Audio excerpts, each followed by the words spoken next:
Okay, it is Thursday, May 20th. I'm Tom Novak. This is your Adisseo and Novak weather 14-day outlook. Now, this will take us through now the month of May. This will be the second half of May, and I got some great news for those of you that are looking for precipitation in the drought-stricken areas now of the Dakotas, portions of the upper Midwest, southern Minnesota, Iowa. You can see it here.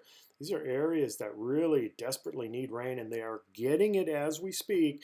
And I think this weather pattern now that has changed quite a bit here just in the last couple of days. Is going to continue now through most, if not the whole second half of May.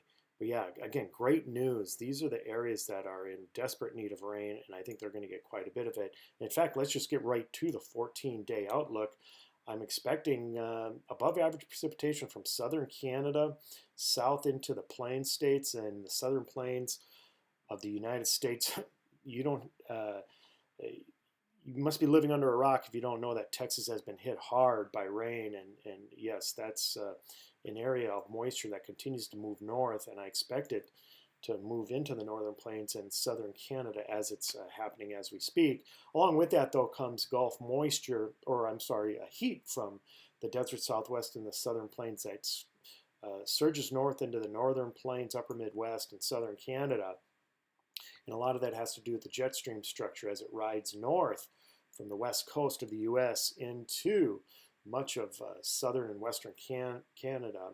And that creates a bubble of warm air over the heart of the northern, or at least of North America. So yeah, great news. And you can see that here as we look at the water vapor imagery from outer space. Look at how we have a pattern that has developed where winds are coming out of the desert southwest of the United States and heading north into southern Canada before coming back south along the east coast of the United States. And that pumps up Gulf moisture. Here's the Gulf of Mexico. That pumps Gulf moisture north into much of the plains and upper Midwest and northern plains and into southern Canada. So I do expect this pattern, like I mentioned, to continue through the end of the month. In fact, this is the jet stream structure now, the River of Air at 30 to 35,000 feet. And here it is, this powerhouse upper level storm system now over the western U.S.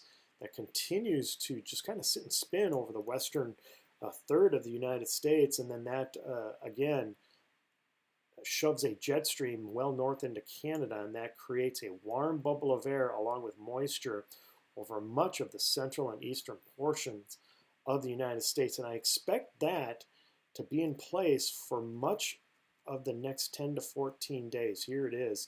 Even as we get into the late portions of May, this would be the Memorial Weekend. Now here we still have that pattern in place where a jet stream dives into the western United States coast and then surges north into southern Canada.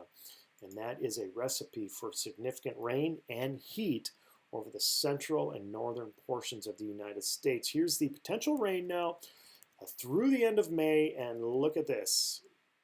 Great news for those of you in southern Canada. I'm talking Saskatchewan, Manitoba, Alberta, and then extending south into the northern United States, Montana, the Dakotas, Minnesota, Wisconsin, all these areas that desperately need rain. You're going to get it. And the areas that don't need rain, and this is important too, much of the southern, southeastern United States, Dixie, Tennessee River Valley, you're going to be for the most part dry now. So we're going to get a chance to dry out over the southern and eastern portions of the U.S. as we go through the next 10 to 14 days. All right, that is your update from Adisseo Novak Weather.